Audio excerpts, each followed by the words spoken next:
washed upon the shore of a synthetic world, the waves lapping at your feet. Any way ahead, signposted in a foreign script. How did you get here? What is this place? Where do you go next? You are an adorably cute fox in a strange world, just trying to do your best. From the outside in, Tunic may seem just like an ode to the old school Legend of Zelda games, but it strikes its own path in many ways. But is it right for you? And that's what I want to explore today. This is not a review of Tunic, but an overview of some of the factors you might want to consider if you're thinking about getting into this game. Time commitment, difficulty, that kind of thing. But if you would like to hear what my personal review is, then hit that subscribe button and you'll know when part B drops. That would be more my own take, where I'll give a score and just 3 things I liked, 3 things I didn't, keeping it simple. But for now, I want to explore, spoiler free, some of the factors you might want to consider if you want to pick up this game. So then, let's do this. As we don the robes of a nameless fox, we find ourselves in a top-down hack-and-slash open-world adventure with Metroidvania elements. For those who may not have heard this term before, Metroidvania is a term based on the title of 2 games, Super Metroid and Castlevania, that spearheaded this approach to game design. What it means in practice is that you'll need to explore as far as you can in all directions. Eventually, you'll come to a point where you can't go any further, and you need to take a mental note to come back later when you've unlocked something that can open the way ahead. So, progression is not always obvious, but as a trade-off, you get an experience that promotes exploration and immersion. Tunic's world almost looks like it's made out of polystyrene, with polygonal landscapes using bold, bright colours. It almost speaks of a pure and innocent place, but beneath the surface is a far more sinister truth. As you go along, your ears will be treated to waves of lapping synthesizers that toe that delicate line between melancholic and the hopeful. Overall, the tone is really rather lonely actually. The world may seem very adorable, but it is full of treachery. Now, this is in no way a horror game. There are some slightly darker moments in it though, and those who are adverse to any sort of magic systems should probably be aware that there are some items, like a rod that shoots fireballs, that kind of thing. The controls of this game are very intuitive and easy to pick up.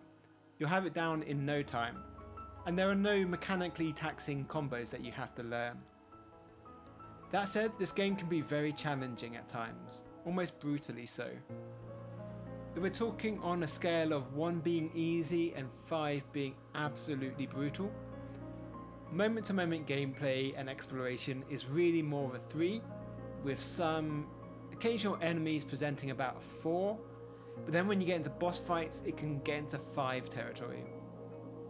Now that's all relative, and depending on your experience in games you might disagree, but I know that none of the bosses I cleared first time. In terms of time commitment, it took me about 20 hours to finish this game, but quite a bit of time was spent trying to tackle some secrets that were hidden in the world, so you might take less time. Seriously, some of these secrets are great. One of them had me chuckling so much.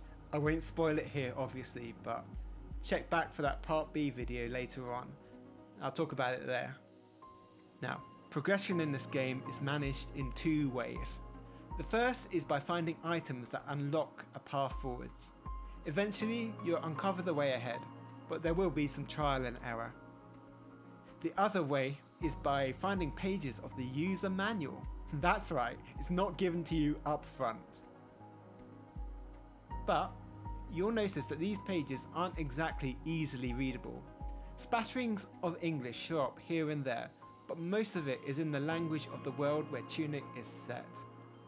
Rather than try and decipher this script, you'll need to have a think and try and look at the visual cues being shown on display and work out what it's trying to communicate to you. This may frustrate some people, as this is quite an odd system, but it's also very intriguing. I found it captivating. I'll also say that given that this looks like a Legend of Zelda game, you'd think that progress would be measured by overcoming various dungeons. That's not so much the case. It's much more Metroidvania and open world than that. As you might guess from all of this, the story is very much deeply veiled behind environmental cues. The end result is simple and sometimes very sad, but a very worthwhile experience. That said, if you're looking for something a little less cerebral, you might want to come back at another time. So, who is this for? This is a game that's great for those who love a good puzzle and some challenging combat. The way ahead is not always readily given to you. You'll need to explore all nooks and crannies and be self-driven in that pursuit. It also helps if you can handle how adorably cute the protagonist is. And that's going to be it for today. I hope this video has helped you make an informed decision about whether you want to pick up Tunic. Don't forget to hit that subscribe button so you'll know when part B video drops. That'll be more my own personal reflection and one for the fans or those who have played through it before. But for now, this has been Bright Sheep, signing off.